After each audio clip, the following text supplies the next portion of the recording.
हमारे पास atom bomb है, atom bomb था, उसको फोड़ दिया है। एसआईआर के ऊपर बहस चाहिए, संसद की जो कार्यवाही होनी चाहिए नहीं हो पा रही है। जनता के जो मुद्दे हैं वो कैसे उठेंगे? चुनाव आयोग ने मांग लिया शपथ पत्र, दीजिए हिसाब। राहुल गांधी जी हाईकोर्ट क्यों नहीं जा रहे? चुनाव से पहले बताएं भाई साहब, ये गलत हो रहा है, चुनाव के बाद नहीं। दर्शकों नमस्कार, डीएनपी इंडिया देख रहे हैं आप, साथ हूं मैं आपके राहुल चौधरी। बात करेंगे नेता विपक्ष राहुल गांधी की, क्योंकि राहुल गांधी जी सुर्खियों में छाए हुए हैं और पिछले कई दिनों से जो ये कह रहे थे कि हमारे पास एटम बम है, वो एटम बम जब फटेगा तो फिर चुनाव आयोग नहीं बचेगा। आज राहुल गांधी जी ने जो उनके पास में उनका एटम बम था उसको फोड़ दिया है। अब सोशल मीडिया पर बहुत सारे लोग ये लिख रहे हैं वो एटम बम राहुल गांधी जी के ऊपर ही फूट गया है। इसमें क्या सच्चाई है वही हम आपको बताने वाले हैं दर्शकों। लेकिन यहां यह बात जाननी बहुत जरूरी है, जिस एसआईआर को लेकर के विपक्षी पार्टियां लगातार माहौल बना रही हैं और पिछले कुछ दिनों में हमने ये देखा कि मॉनसून सत्र चल रहा है, लेकिन सत्र में जो होना चाहिए वो नहीं हो रहा है, संसद की कार्यवाही नहीं चल रही है। अध्यक्ष महोदय बार बार ये कह रहे हैं कि जनता के जो मुद्दे हैं वो कैसे उठेंगे अगर आप इसी तरीके से हल्ला करते रहेंगे, हंगामा करते रहेंगे। लेकिन विपक्षी पार्टियां लगातार ये कह रही हैं कि हमें एसआईआर के ऊपर बहस चाहिए, हम उस पर चर्चा करना चाहते हैं, जबकि केंद्र सरकार का यह कहना है यह संवैधानिक संस्था का मामला है, यह चुनाव आयोग का मामला है, मामला सुप्रीम कोर्ट में है, ये वो तय करेंगे कि क्या होना है क्या नहीं होना है, हम तय नहीं कर सकते। लेकिन हंगामा जारी है और जैसा कि मैंने कहा दर्शकों कि संसद की जो कार्यवाही होनी चाहिए नहीं हो पा रही है। राहुल गांधी जी ने उनके पास जो उनका एटम बम था वो उन्होंने फोड़ दिया है और उन्होंने बताया कि 5 तरह से वोटों की चोरी हो रही है। उन्होंने बताया 1,250,000 वोट चोरी हुए। वोट चोरी के 5 तरीके: डुप्लीकेट मतदाता 11,965, फर्जी और अमान्य पते ये 40,009, एक पते पर थोक में मतदाता 10,452 और अमान्य तस्वीरें 4,132, फॉर्म 6 का दुरुपयोग 33,692। ये 5 तरीके राहुल गांधी जी ने बताए कि चुनाव आयोग ये गड़बड़ी कर रहा है और बीजेपी करा रही है। ये आप यहां पर देखिए, वोटर लिस्ट में गड़बड़ियां, राहुल के सवाल, आरोप और मांग। उन्होंने क्या सवाल किए, उन्होंने क्या आरोप लगाए, उन्होंने क्या मांग की। उन्होंने सवाल पूछे बीजेपी पर एंटी इनकम्बेंसी का असर नहीं होता, जबकि बाकी दल इससे प्रभावित होते हैं। पहले कम तकनीक में चुनाव जल्दी हो जाते थे, अब महीनों तक चलते हैं, एक दिन में चुनाव क्यों नहीं होते? चुनाव आयोग इलेक्ट्रॉनिक डेटा क्यों नहीं देता? जानबूझकर ऐसी वोटर लिस्ट देता है जिसे मशीन से नहीं पढ़ा जा सके। फिर उनके आरोप क्या हैं?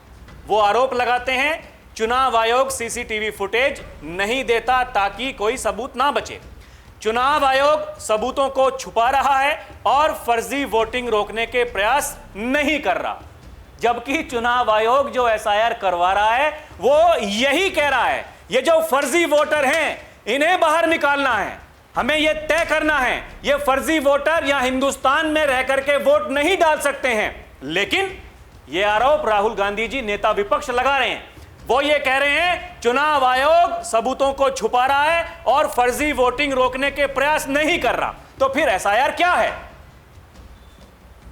इसके अलावा वो क्या मांग करते हैं?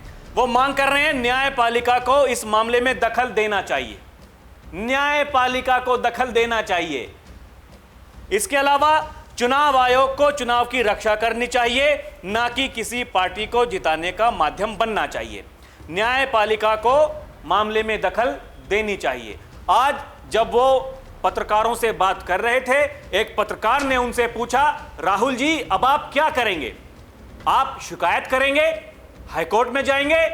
उन्होंने कहा नहीं, हम तो देश की जनता को, देश के युवाओं को जागरूक करना चाहते हैं, इसीलिए हम ये कहानी बता रहे हैं। कि क्या होना चाहिए क्या नहीं होना चाहिए। आगे बढ़ते हैं। ये 5 तरीके जिनका हमने जिक्र किया वो यही देखिए, अलग अलग जो मीडिया रिपोर्ट्स हैं उनमें यही छपा हुआ है कि किस तरीके से राहुल गांधी जी ने बताया कि 1,250 वोट चोरी हुए और ये बीजेपी के कहने पर चुनाव आयोग ने कराया है पूरा मामला। ये बाकायदा देखिए उन्होंने प्रेस कॉन्फ्रेंस करते हुए यहां जो उनकी प्रेजेंटेशन है, इसमें एक तरफ नरेंद्र मोदी, देश के प्रधानमंत्री, गृह मंत्री अमित शाह, इनका फोटो लगाया हुआ है और लिखा वोट हो गया तबाह, और जो चुनाव आयुक्त हैं इनके फोटो यहां बाईं तरफ लगाए हुए हैं। स्क्रीन पर वोटर लिस्ट दिखाकर दावा किया कि महाराष्ट्र में अकेले 40 लाख संदिग्ध नाम, कर्नाटक में भी फर्जीवाड़ा। अब आते हैं कर्नाटक पर। महाराष्ट्र में तो ठीक है भाई, एनडीए की सरकार थी, लेकिन कर्नाटक में किसकी सरकार थी? जो आरोप लगाए गए हैं वहां तो कांग्रेस की सरकार है, फिर कैसे हो गया? आगे बढ़ते हैं और ये मामला जानते हैं कि क्या हुआ। राहुल गांधी ने लगाए वोट चोरी के गंभीर आरोप, तो चुनाव आयोग ने मांग लिया शपथ पत्र, दीजिए हिसाब। इसके अलावा ये देखिए, राहुल गांधी ने इन आरोपों पर राहुल गांधी के इन आरोपों पर चुनाव आयोग ने भी कड़ी प्रतिक्रिया दी। आयोग ने राहुल गांधी से उनके आरोपों को लेकर हलफनामा देने को कहा है। आयोग ने राहुल गांधी के आरोपों को काफी गंभीर भी बताया है। आयोग ने कहा कि इन आरोपों को केवल हाई कोर्ट में चुनौती दी जा सकती है, यानी जैसे आरोप लगा रहे हैं राहुल गांधी जी, इनको चुनौती हाई कोर्ट में दी जा सकती है। तो फिर राहुल गांधी जी हाई कोर्ट क्यों नहीं जा रहे? पत्रकार ये सवाल पूछ रहे हैं। वो कह रहे हैं ये हमारा काम नहीं है, हमारा काम है देश की जनता को, देश के युवाओं को जागरूक करना, उन्हें बताना कि वोट की चोरी कैसे होती है। उन्होंने कहा कि हमारे आंतरिक सर्वे में कर्नाटक में हम 16 सीटें जीत रहे थे, लेकिन हकीकत में केवल 9 सीटें जीती। जब हमने बेंगलुरु सेंट्रल लोकसभा सीट पर छानबीन की तो पता चला केवल एक विधानसभा सीट महादेवपुरा के भारी अंतर से बीजेपी ने लोकसभा सीट जीत ली। इस विधानसभा सीट पर 1 लाख फर्जी वोटर बनवाए गए। ये कर्नाटक की बात हो रही है जहां कांग्रेस की सरकार। आगे बढ़ते हैं। अब देखिए वही मीडिया रिपोर्ट्स में छपा हुआ है, लिखित में साइन करके दें राहुल गांधी और बताएं क्या हुआ, कैसे हुआ, वो कौन से वोटर थे जिनके नाम कटे, वो कौन से वोटर थे जिनके नाम जुड़े, नहीं तो फिर कार्रवाई की जाएगी। साबित कीजिए आरोप। राहुल गांधी ने चुनाव आयोग पर लगाया वोट चोरी का आरोप, भड़का चुनाव आयोग, कहा सबूत दिखाएं पहले। इसके अलावा देखिए, और मैं आपको बताता हूं, यह कर्नाटक चुनाव आयोग ने राहुल गांधी से मांगा है जवाब। यह वहीं जहां इनकी सरकार है और 8 अगस्त तक यह शपथ पत्र इन्हें देना होगा। इस रिपोर्ट में लिखा हुआ है चुनाव आयोग ने क्या कहा। चुनाव आयोग ने कहा कि मतदाता सूची को पारदर्शी तरीके से जनप्रतिनिधित्व अधिनियम 1950, मतदाता पंजीकरण नियम 1960 और चुनाव आयोग के निर्देशों के अनुसार तैयार किया गया है। पत्र के अनुसार नवंबर 2024 में ड्राफ्ट मतदाता सूची और जनवरी 2025 में अंतिम मतदाता सूची कांग्रेस के साथ साझा की गई थी। इसके बाद कांग्रेस की तरफ से कोई अपील या शिकायत दर्ज नहीं की गई। क्यों नहीं की गई? अरे जब लिस्ट आपको मिल चुकी थी तो फिर राहुल गांधी जी के नेता क्या कर रहे थे? यह सवाल पूछ रहा है चुनाव आयोग। उनका कहना है, उन्होंने राहुल गांधी से अनुरोध किया है कि वे मतदाता सूची में शामिल या हटाए गए व्यक्तियों के नाम, पार्ट नंबर और सीरियल नंबर के साथ एक हलफनामा जमा करें ताकि आवश्यक कार्रवाई शुरू की जा सके। हलफनामे में यह भी घोषणा करनी होगी दी गई जानकारी सही है और गलत जानकारी देने पर कानूनी कार्रवाई हो सकती है। पत्र में यह भी स्पष्ट किया गया है कि चुनाव परिणामों को केवल उच्च न्यायालय में चुनाव याचिका के माध्यम से चुनौती दी जा सकती है। यानी अलग अलग मीडिया रिपोर्ट्स में यही बताया गया है कि चुनाव आयोग ने क्या कहा। चुनाव आयोग ने जवाब मांगा है। अब क्योंकि आरोप लगे चुनाव आयोग के ऊपर, क्योंकि आरोप लगे बीजेपी पार्टी के ऊपर, बीजेपी पार्टी के आईटी सेल के इंचार्ज अमित मालवीय, उन्होंने बाकायदा कहा कि देखिए ये जो कहानी है हम आपको बताते हैं राहुल गांधी जी ऐसा क्यों कह रहे हैं। उन्होंने अंग्रेजी में लंबा चौड़ा एक ट्वीट किया, मैं उसका हिंदी अनुवाद दर्शकों आपके लिए लेकर के आया हूं, आप समझिए वो क्या समझाना चाह रहे हैं। अमित मालवीय ये लिखते हैं, ये काफी आश्वस्त करने वाली बात है कि बीजेपी को सत्ता से बेदखल करने की राहुल गांधी की बड़ी रणनीति सिर्फ एक चीज पर टिकी है, उम्मीद, केवल उम्मीद।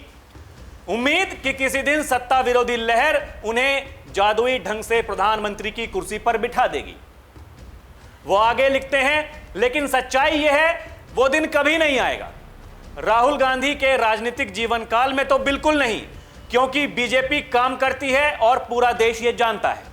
आगे वो लिखते हैं, अब उनकी ताजा प्रेस कॉन्फ्रेंस की बात करते हैं, एक ऐसा प्रदर्शन जिसे उन्होंने किसी राजनीतिक परमाणु बम की तरह प्रचारित किया, जो उनके चुनावी रिकॉर्ड की तरह ही एक और निराशाजनक प्रदर्शन साबित हुआ।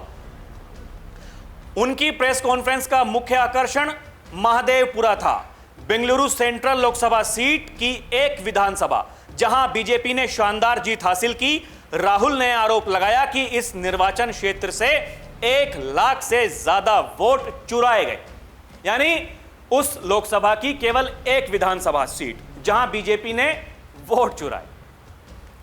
आगे क्या लिखते हैं अमित मालवीय, वो भी मैं आपको बताता हूं। उन्होंने कहा, यह रही सच्चाई, 2024 के चुनावों के दौरान कर्नाटक में कांग्रेस की सरकार थी। अगर मतदाता सूची में हेराफेरी की जरा भी संभावना थी तो इसके पीछे कांग्रेस का ही हाथ था, क्योंकि चुनाव आयोग के कर्मचारी और सीईओ अधिकारी राज्य सरकार से ही लिए जाते हैं।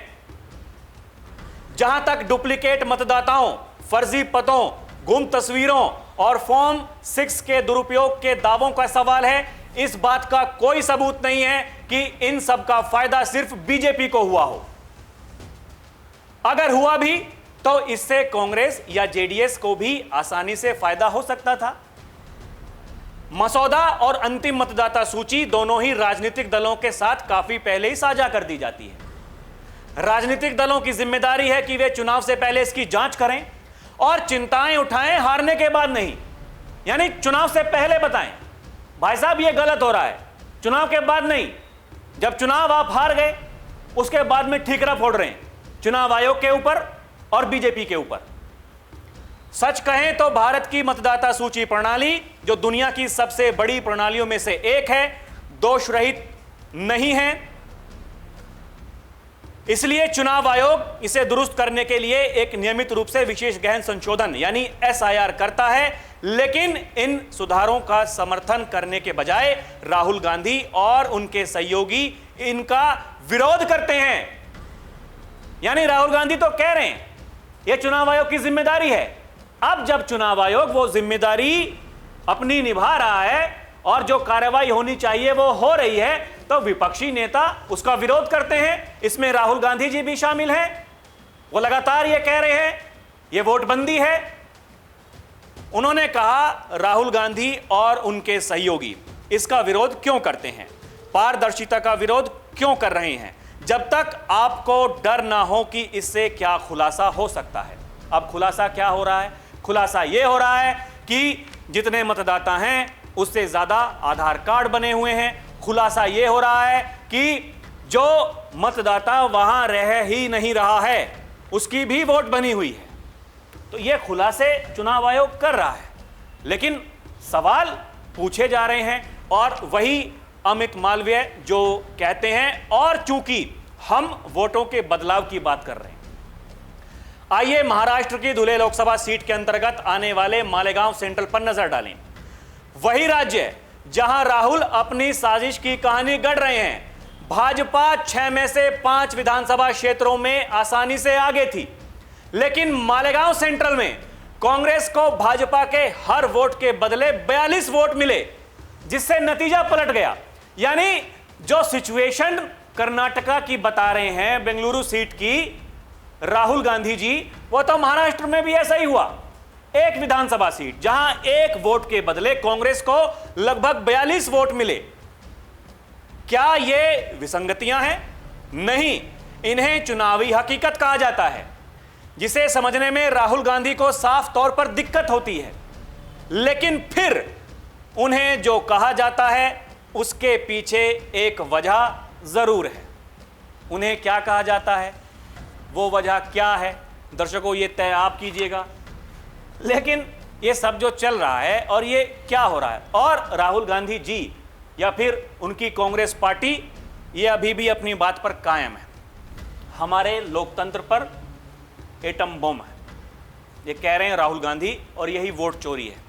इसके अलावा कांग्रेस पार्टी ये कह रही है कि जब तक चुनाव आयोग निष्पक्ष नहीं है तब तक ईवीएम या मैन्युअली चुनाव कराने से कुछ नहीं होगा।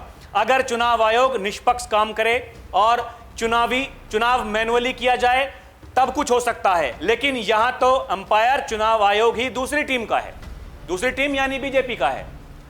इसलिए आप कुछ भी कर लीजिए कोई फर्क नहीं पड़ेगा, आप कुछ भी कर लीजिए कोई फर्क नहीं पड़ेगा।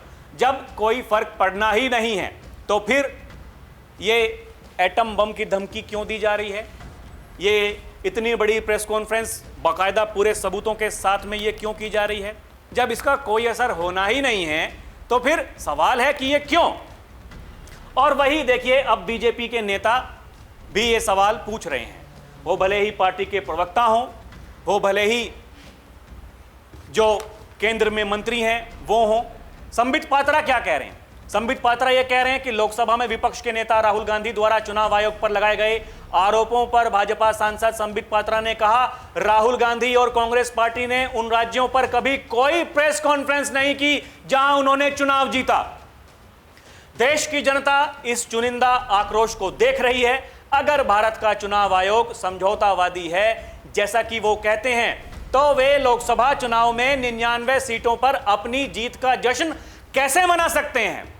आगे वो कहते हैं, ये राहुल गांधी की हताशा की पराकाष्ठा है। हमारी पार्टी ने सबसे लंबे समय तक विपक्षी दल की भूमिका निभाई, लेकिन हमारे किसी भी नेता ने कभी भी भारत के चुनाव आयोग के अधिकारियों को धमकी नहीं दी जो धमकी आज राहुल गांधी दे रहे हैं। राहुल गांधी इसीलिए सुप्रीम कोर्ट ने आपसे पूछा, are you a true Indian? Pulwama को आप बहाना बोलेंगे, ऑपरेशन सिंदूर को यदि आप बहाना बोलेंगे, आपने एयर स्ट्राइक और सर्जिकल स्ट्राइक पे सबूत मांगा था, देश के संवैधानिक संस्थाओं को कहेंगे कि सीरियस कॉन्सिक्वेंसेस होगी, बहुत क्षति आपकी होने वाली है, हम आपको छोड़ने वाले नहीं, तो देश की जनता वैसे भी आपको एक्सेप्ट नहीं करती है, ऐसे भी आपको एक्सेप्ट नहीं करेगी। और अभी तो सुप्रीम कोर्ट ने पूछा है, तो सुप्रीम मोस्ट कोर्ट जो सुप्रीम कोर्ट से भी ऊपर है वो है जनता जनार्दन की कोर्ट, वह आपको गद्दार होना शुरू कर देगी। वह कहेगी कि आप गद्दार हैं, you are not an Indian, आप ट्रेटर हैं। जो चुनाव अधिकारी रिटायर्ड भी जो हो गए होंगे चुनाव आयोग के अधिकारी, उन्हें भी नहीं बख्शा जाएगा, उन्हें भी ढूंढकर बाहर निकाला जाएगा। यह कौन कह रहा है? नेता विपक्ष राहुल गांधी जी कह रहे हैं। वही संबित पात्रा कह रहे हैं कि जो धमकी दे रहे हैं चुनाव आयोग को वो क्या करेंगे। लेकिन सवाल तो यह है दर्शकों कि एटम बम फूट गया, अब एटम बम कैसे फूटा वो दर्शकों आप तय करेंगे। और यही जो संसदीय कार्य मंत्री हैं किरेन रिजिजू, वो भी यही कह रहे हैं, और वो पहले दिन से ये कह रहे हैं कि ये ठीक है, आपने कहा ऑपरेशन सिंदूर पर हमें चर्चा चाहिए। ऑपरेशन सिंदूर पर चर्चा की गई, बताया गया क्या हुआ, कैसे हुआ, कब हुआ। जो ट्रंप साहब हैं क्या उन्होंने सीज फायर कराया, इसका भी जवाब दिया गया। कितने फाइटर जेट्स गिरे, बताया गया कि हमारी सेना ने जिस तरीके से काम किया, पाकिस्तान को घुटनों पर ला दिया, सारे जवाब दिए गए। लेकिन सवाल यह है कि आखिर ऐसा क्यों किया जाता है? आप एसआईआर को लेकर के लगातार सवाल पूछ रहे हैं, कह रहे हैं कि आप बहस कराइए संसद में। सरकार ये कह चुकी है, ये भाई हमारा हस्तक्षेप करने का कोई अधिकार नहीं है, ये कार्यक्षेत्र संवैधानिक संस्थाओं का है, वो भले ही चुनाव आयोग हो। लेकिन ऐसे नेता हैं जो चुनाव आयोग के अधिकारियों को खुलेआम धमकी दे रहे हैं, कह रहे हैं कि रिटायर्ड भी हो जाएंगे तब भी ढूंढ ढूंढ कर बाहर निकालेंगे, उन्हें बख्शेंगे नहीं। ये देखिए आप, उन्होंने कहा राहुल गांधी के सबूतों पर किरेन रिजिजू बोले, कल सुप्रीम कोर्ट आज चुनाव आयोग। जब सुप्रीम कोर्ट ने उनकी देशभक्ति पर सवाल उठाए तो फिर उनकी बहन प्रियंका गांधी जो कि सांसद हैं, उन्होंने कहा सुप्रीम कोर्ट के जज कौन होते हैं देशभक्ति तय करने वाले। वही कह रहे हैं मंत्री जी, पहले सुप्रीम कोर्ट, अब चुनाव आयोग। ये कैसे हो सकता है? कल सुप्रीम कोर्ट, आज चुनाव आयोग। राहुल गांधी के सबूतों पर किरेन रिजिजू बोले एनजीओ की प्रेजेंटेशन लेकर आए थे। उन्होंने आगे कहा राहुल गांधी और उनकी टीम की तरफ से फर्जी दावे किए गए हैं। उन्होंने कहा कि एक एनजीओ बार बार राहुल गांधी से कुछ ना कुछ बुलवाता रहता है। वो कौन एनजीओ है? दर्शकों, ये आपको भी पता है और आप ही तय कीजिएगा कि क्या अगर मंत्री जी ये बात बोल रहे हैं इनके दावों में सच्चाई है या फिर राहुल गांधी जी जो कह रहे हैं उनके दावों में सच्चाई है। चुनाव आयोग जो कह रहा है उनकी बातों में सच्चाई है या फिर कांग्रेस पार्टी जो कह रही है या और जो विपक्षी पार्टियां हैं वो जो कह रही हैं उनके दावों में सच्चाई है। क्योंकि संबित पात्रा जो बीजेपी के सांसद हैं वो तो ये कह रहे हैं कि जब विपक्षी पार्टियां जिन राज्यों में चुनाव जीतती हैं वहां वो पीसी क्यों नहीं करते, चुनाव आयोग पर सवाल क्यों नहीं उठाते। लोकसभा में 99 सीट जीत गए, नेता विपक्ष बन गए राहुल गांधी। उस दिन शाम को प्रेस कॉन्फ्रेंस करते हुए ऐसा लग रहा था कि जैसे प्रधानमंत्री बनने जा रहे हो राहुल गांधी जी, इतना जोश, कहा कि यह लोकतंत्र की जीत है। अब क्या हो गया? अब यह लोकतंत्र की जीत नहीं है। ये सवाल है दर्शकों, ये आम जनता, देश की आम जनता ये सोचने पर मजबूर है कि आखिर ऐसा कैसे हो सकता है। दर्शकों, आपको क्या लगता है हमें कमेंट करके जरूर बताइएगा। अभी के लिए इतना ही। आप देखते रहें डीएनपी इंडिया, हर खबर भरोसे के साथ। नमस्कार, जय हिंद।